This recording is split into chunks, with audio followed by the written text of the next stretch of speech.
Hello friends, good morning. Welcome to ask spoken English academy. मी आरती बाके एक नवीन video घेऊन तुमच्या समोर आली आहे.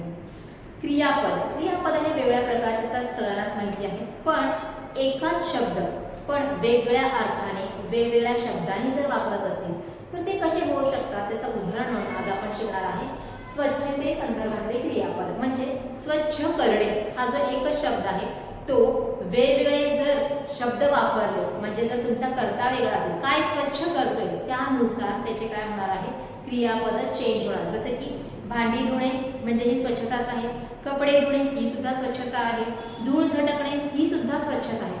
पण या प्रत्येक वेळेस आपण काय केलेले आहेत, वेगवेगळे क्रियापद वापरले.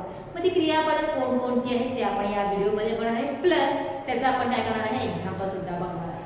The first one is clean. Clean म्हणजे स्वच्छ करणे. जसे की I need to clean my room. मला माझी खोली स्वच्छ करायची आहे.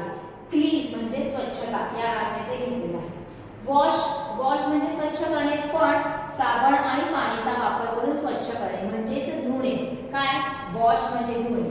शी वॉश्ड ऑल हर ड्रेसेस. तिने जे सगळे कपडे धुतले. वाईप म्हणजे पुसणे. जसे की please wipe the table and chair. कृपया टेबल आणि खुर्ची पुसा. स्क्रब म्हणजे घासून काढणे. काय the maid scrubbed the floor with brush. ब्रशने मोलकरणीने काय केलेलं आहे, फरशी घासली आहे. स्क्रब म्हणजे घासणे. डस्ट म्हणजे धूळ आणि डस्ट म्हणजे धूळ झटकणे. जर डस्ट हा नाम म्हणून वापरला तर फक्त धूळ होतो, पण डस्ट जर आपण क्रियापद म्हणून वापरलं तर धूळ झटकणे अर्थाने वापरलं होतं. जसं Hina dusted the room before party. पार्टीच्या अगोदर हिनाने रूम काय केलेली आहे, झटकली आहे, किंवा हिनाने खोलीतली धूळ झटकलेली आहे. मॉप म्हणजे काय, पुसणे, ओल्या कापडाने पुसणे.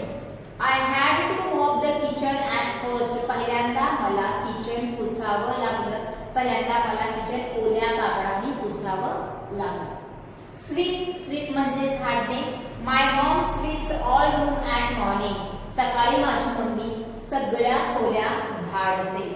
रेक म्हणजे पालापाचोळा गोळा करणे किंवा स्वच्छ करणे किंवा झाडणे या अर्थाने. The gardener raked the leaves from the yard. अंगणातून माळीने सगळी पानं झाडली किंवा गोळा केली. रिन्स म्हणजे धुणे. अगेन साबण आणि पाण्याचा वापर केला जातो, पण ती भांडीसाठी वापरला जातो. सो रिन्स द डिशेस, भांडी धु. पॉलिश म्हणजे काय, ब्रशने एखादी गोष्ट चकावणे किंवा चमकवणे.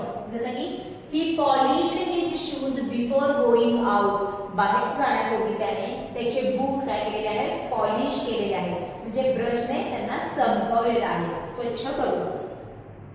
डिसइन्फेक्ट म्हणजे जंतू जे आहेत ते नाश करणे. जसे की the workers disinfect our colony every weak.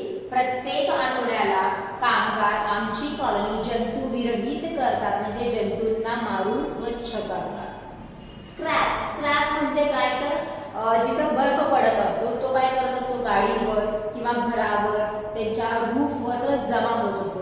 मग ते जमा झालेले जे काही बर्फ आहे ते काढून टाकणे त्याला म्हटलं जातं scrape the snow from the car. गाडीवर जमलेला बर्फ काढ किंवा गाडी बर्फ काढून स्वच्छ कर. आणि व्हॅक्यूम म्हणजे झाडण्याचीच क्रिया आहे, पण त्याच्यामध्ये एक साहित्य असतं जे लाईटवर चालतं, त्याला व्हॅक्यूम क्लीनर म्हटलं जातं. जो व्हॅक्यूम म्हणजे असं ओढून असतो, काय करतो, स्वच्छ करत असतो. I vacuum the living room at noon. दुपारी मी बैठकीची खोली व्हॅक्यूम करते किंवा स्वच्छ करते. म्हणजे स्वच्छ करण्यासंदर्भामध्ये आपण एवढे वेगळे प्रकारचे काय करतो, क्रियापदांचा वापर करतो. पण तो कधी आणि कोणता ते आपण डिटेलमध्ये आता बघितलेलं आहे. अशा प्रकारचे जे वर्ड्स आहेत ते तुम्ही अजून काही ओळखत बसा, किंवा तुम्हाला जे काही हे शब्द दिलेले आहेत त्यांचा वापर करून तुम्ही काय करू शकता, दररोजच्या बोलीभाषेमध्ये वापर करू शकता. स्वच्छता म्हणजे फक्त क्लीनलीनेस एवढाच येत नाही. स्वच्छता ह्याच्यामध्ये क्रियापद येतात. स्वच्छता हे एक नाम पण आहे, आणि आज आपण त्याच्या संदर्भातले काय केलेले आहे, क्रियापद बघितलेली आहेत. मी आता साईडला सरकते, स्क्रीनशॉट काढून घ्या, लिहून काढा आणि तुम्ही स्वतःचे असे सेंटेन्सेस तयार करा जे तुम्ही दररोजच्या दररोज वापरता. जसे की भांडी धुणे, कपडे धुणे, धूळ चटणे, ह्या सगळ्या गोष्टी आपण दररोज करत असतो. फक्त आपण एखादी गोष्ट काय करत असेल तर ते आहे स्टेप, जिथे की आपल्याकडे बर्फ पडत नाही म्हणून. पण बाकीचे सगळे क्रियापद आपण डे टू डे लाईफमध्ये यूज करू शकतो. तुम्ही जरी करत असाल तरी, तुम्ही बघत तरी असाल कोणीतरी करत असेल तर ते सेंटेन्सेस कसे होऊ शकतात त्याची तुम्हाला प्रॅक्टिस करायची आहे. So have a screenshot and thank you.